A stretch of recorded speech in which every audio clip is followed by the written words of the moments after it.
Fantasy Philosophers is brought to you by fantasy-info.com.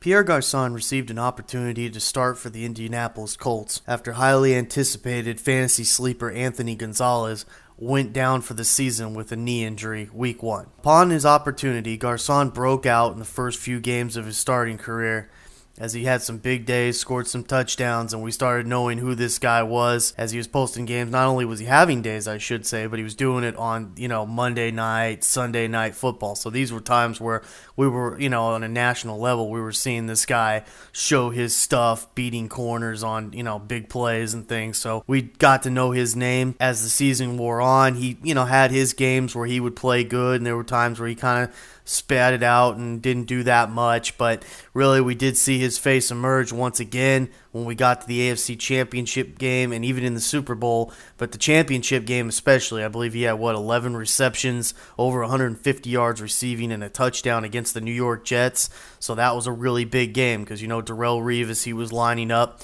against Reggie Wayne in that game, so it was going to be crucial that a guy like Garcon and Austin Collie, they were going to have the days for that team if they were going to be going anywhere, and they did.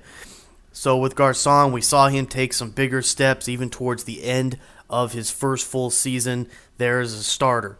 This offseason, it was interesting to find out Anthony Gonzalez was expected to come back at some point here as he recovers from the knee. And so how was that going to affect Garcon and Collie? Well, as we're in June now, Anthony Gonzalez, first off, he did receive a scare as we first thought he might have re-injured that knee, but turns out it wasn't the case. He had a hamstring injury, so that's good for him. I'm glad to hear that. It sounds like Anthony Gonzalez is going to be threatening more Austin Collie's job as the number 3 man more than it is going to be Garcon, and it does make sense when you look at it from the fact that the Colts, ever since they've really lost Marvin Harrison and Reggie Wayne, he's not getting any younger now. He's in his 30s, and they don't have a big play type receiver. Reggie can make them here and there, but it's less every year that he goes along.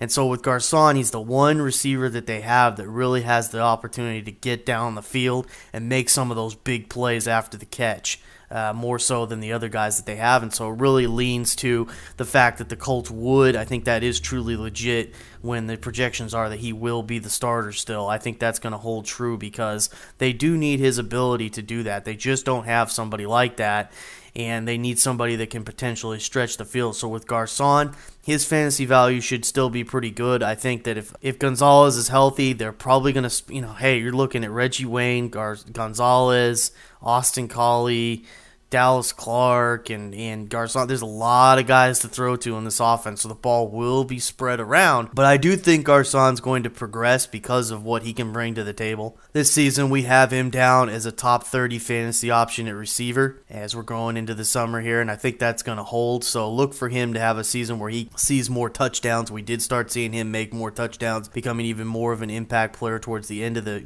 playoffs. So I anticipate that to continue. I think he'll get somewhere around 7-8 touchdowns and probably get over 900 yards receiving. I don't think he's going to threaten for 1,000 this year unless he makes some major progression. But so look for him to kind of be in those numbers. That makes for probably a really nice third receiver on your team. I wouldn't necessarily think you'd want him any higher than that.